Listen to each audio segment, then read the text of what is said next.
Week 3's here. Time to optimize that roster with some starts. That's coming at you next.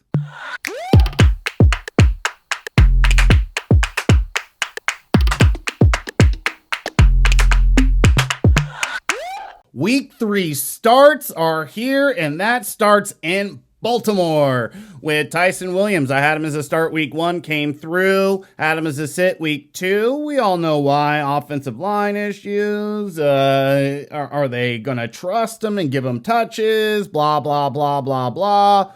Came short. Just came short. Now fumbled at the end zone, but he showed what we wanted to see in week 2. So now he's back into our starts. And week 3 going against Detroit.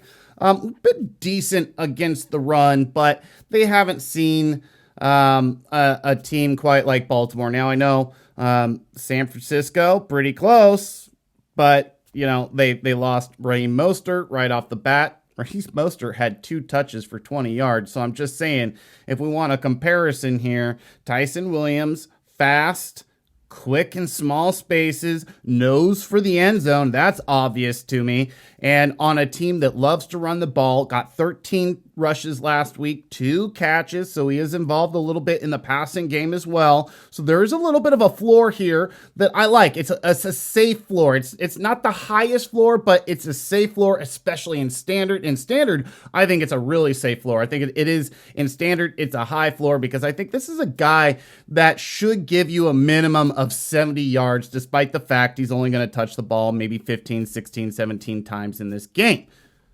He's still going to give you at least 70 yards. So like I said, I think that's a good floor. And then like I said earlier, that nose for the end zone, I really do think he smells it once he gets in that red zone. I know he seeds touches inside that 5-yard line, it seems like, to Latavius Murray, but once he gets inside the 20, man, he seems to be a playmaker in this offense. And then the defense having to worry about a guy like Lamar Jackson. Tyson Williams, a guy, start week 1, sit week 2, back as a start week 3. Moving on, Saquon Barkley. This guy, you know, obviously not living up to the capital that you paid for in the draft. He was not good week 1. Wasn't a good start. Hope you didn't have him in your lineup. He was a sit for me in week 2. That was an absolute sit. We needed to see what was going to go on with Saquon Barkley on a short week going against a good front 7 in Washington. And that defense, not exactly what we were expecting it to be early on here in 2021, but the Washington front 7 is still legit. And he was able to make a few plays against that front 7. The offensive line actually was making holes week 2 that they weren't making week 1 against Denver. Good sign for a guy like Saquon Barkley. He's a home run hitter, man. This guy, if he doesn't hit the home run, he is going to give you those stats like he did in week 1, 2.6 yards a carry. But if he hits a couple big runs, which is what he does, he'll give you that 4.4, 5 yards a carry, and he'll give you those big numbers. And let's face it, you invested a lot of draft capital in this guy expecting that at some point he was going to be Saquon Barkley. I don't know if Joe Judge is ever going to use this guy the way that Pat Shurmur did, the way that Pat Shurmur tried to wear the fucking tires off of Saquon Barkley. Is he going to be a 22, 26, 28 touch a game guy? I doubt it. But can he level off around that 16 to 18 rushes in a few catches a game? Fuck yeah. I think we can get him back up to 20, and that might start week 3 against Atlanta. And let's face it, if it doesn't happen week 3, do you really think it's going to happen this year? So let's fire him up. Let's stick him in the lineup. It's Atlanta at home. They're facing Atlanta at home. Man, this guy should get a home run at some point. This guy needs to get a home run. I feel like he gets in the end zone today. The New York Giants do look better offensively this year. Danny Dimes should open things up. He's got the threat of the legs now, man. They're turning him into Josh Allen 2.0. They're using his legs. They have a little bit of a vertical passing game. It should soften up those linebackers a little bit and be able to make room for Saquon Barkley to be Saquon Barkley. Let's get him in our lineup. If he sucks week 3, that's on me. But, it's also on you for investing in Saquon Barkley with such a high draft pick, knowing what the issues were coming out of training camp. Moving on. Kyle Pitts, man. This guy had some decent work last week, had a really nice catch, a really nice turnaround one-handed catch. It looked amazing. He looks really good. He definitely looks the part. He hasn't started hitting the way you were hoping, because I guarantee you invested a high draft pick in order to get Kyle Pitts on your team. And I think week 3 is when it starts paying off. We're going against New York. They've given up, I believe, 16 receptions to tight ends the first 2 weeks. Kyle Pitts, guess how many targets he has the first 2 weeks? 14. I think he starts get going. I think he finds the end zone. He's part of the reason that maybe Atlanta makes this a game. Kyle Pitts finally finds the end zone week 3. Definitely want him in your lineup. And then who else do you got that's probably better than this guy? Once again, how much you invested in the draft to get him. 18% of owners didn't start him in week 2. 18%. So there's 18% owners need to get him back in your lineup. He wasn't bad. He stepped back up. He had 5 receptions for 73 yards against Tampa Bay. Those 18% need to get him back in your lineup unless you're sitting on something like Travis Kelce, Darren Waller. Those are only 2 guys that right now are a sure thing at that position. And Kyle Pitts is definitely involved in this offense. It looked better from week 1 to week 2. Matt Ryan maybe finally starting to get on the same page as his elite tight end. Let's get him back in that lineup. Let's get that start percentage back up. Moving on, Marvin Jones Jr. has been awesome. I mean, considering the circumstances, week 1, 5 receptions for 77 yards, a touchdown. Week 2, really hard circumstance against that Denver defense, but he got 11 targets, 6 receptions, 55 yards, touchdown. Those don't seem like great numbers, but honestly, in the situation against that defense, he salvaged a really good game. And you think about the targets, 9 in week 1, 11 in week 2. These are really good signs for a sustainability in fantasy. Maybe he's not going to be a top tier wide receiver, but he does look to be the number 1 in Jacksonville. Jacksonville will continue to be in negative game scripts. They will continue to have to pass over the run, and Marvin Jones Jr. is going to be a big part of that. This week, they get Arizona.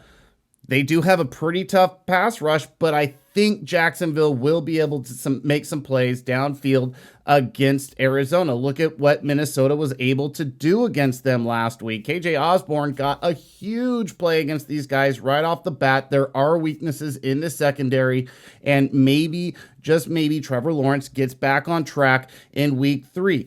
Whether or not Trevor Lawrence gets back on track really isn't the point, though. Marvin Jones Jr. has still been good.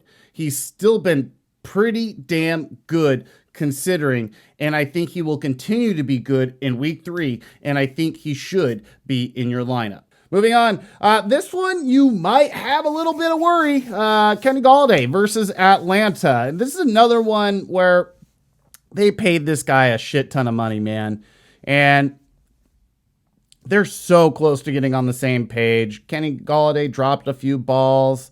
It just mentally didn't seem quite there last Thursday. He's had 10 days to get his head straight.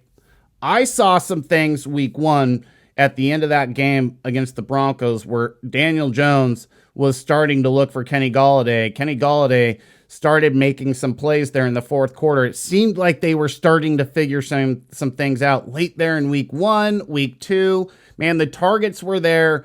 The plays weren't, man. 8 targets, only 3 receptions for 38 yards. But, that week 1, that 4 for 64, it gave you hope, right? That they're close. Well, once again, this is kind of the same concept as Saquon Barkley, right? I guarantee you invested a mid-round pick a pretty decent investment in Kenny Golladay, thinking, well, they paid him a shit ton of money. He's going to be the number one. They're going to pass him the ball a ton. And I don't know if he's going to get more targets than Sterling Shepard, but he's going to get more valuable targets than Sterling Shepard. And honestly, Danny Dimes, looks more on target this season.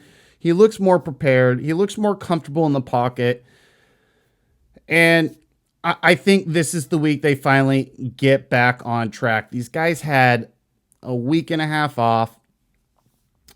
Week 3, they didn't have a training camp together. I think they figure it out. And yes, to me, he's only a flex, so I'm not putting him in there, as somebody with super high expectations. I'm putting him in there as somebody who has the ability to boom. I think he has a decent floor. I think it's more the floor that we have a week 1, but I think he has a great ceiling as well. Once again, going against an Atlanta defense that's just falling short this year. Finally, Hollywood Brown. Marquise Brown going against Detroit. They definitely are a defense that you kind of want to target with your fantasy players, and Brown has an insane target share with this team right now, and he's been efficient with the target. You're talking about a guy that has 16 targets through the first 2 weeks of the season. I know you're like, insane target share, but it with the Baltimore Ravens, that's an insane target share, especially week 2. We had 10 targets. He's got 12 receptions on those 16 targets, so he's been good. Think about this guy. He's more of a vertical threat. He gets deeper targets than most, and to have 12 receptions on 16 targets, I think is a really good catch rate. He's done a lot with them, like especially week 2, 18.8 yards per reception, touchdown the first 2 weeks of the season. Going against Detroit, I think he makes it 3 in a row, and I think you go back into last season, I think he scored touchdowns in 5 of the last 6 weeks, so you're talking about basically, 7 of the last 8 games that, regular season games he's played in. He's been really good. Once they came out of that bye last year, Marquise Brown, Lamar Jackson were on the same page. We've been paying dividends in fantasy. I wanted to see it coming out the gate. I still had a lot of hesitation with Marquise Brown. He's been on my bench the first 2 weeks, but you're talking about a guy, at least in my league, a top 5 wide receiver through the first 2 weeks of the season. I like that. And I know I play a different style format than a lot of others do, but he's been a very good wide receiver, at the very least a wide receiver 2 in most leagues. And that's good. I don't consider him a wide receiver 2 yet. I consider him more of a wide receiver 3 or a flex. This week I'm considering him a high-end flex, but I think he has that ability. Once again, come back with another 6 receptions, which in this type of offense, with what type of receiver he is, that easily can turn out to be another 100-yard game. But like I said, I think he gets in the end zone once again. This offense, there's very few pieces in this passing game, man. It is Mark Andrews, it is Marquise Brown, it is Sammy Watkins, and that's it. And that's one thing I really do like about this target tree. It is a very condensed target tree. So you do have the ability to know that these guys are going to get opportunities every week. That's what we're looking for. The number one thing you're looking for is opportunity. I think Marquise Brown, once again, gets great opportunity this week. He's turning out to be that guy that we were hoping for the last 2 years. Year 3 breakout. Let's hope for it. And I think it starts or continues in week 3. I'd like to thank you guys for watching. Please like, share, subscribe the video. I will be joining Football Sunday with Mike Lynch and Rashad Taylor on 1080 The Fan here in Portland, Oregon. I will be joining them for the Fantasy Scramble at 9:30 a.m. Pacific time. You can text in to 503-250-1080 and send in your start-sit questions. Send in your name, where you're from, your start-sit question, and you can listen live on the Audacity link that will be in the description below. Thank you again for watching, and look forward my next video coming out.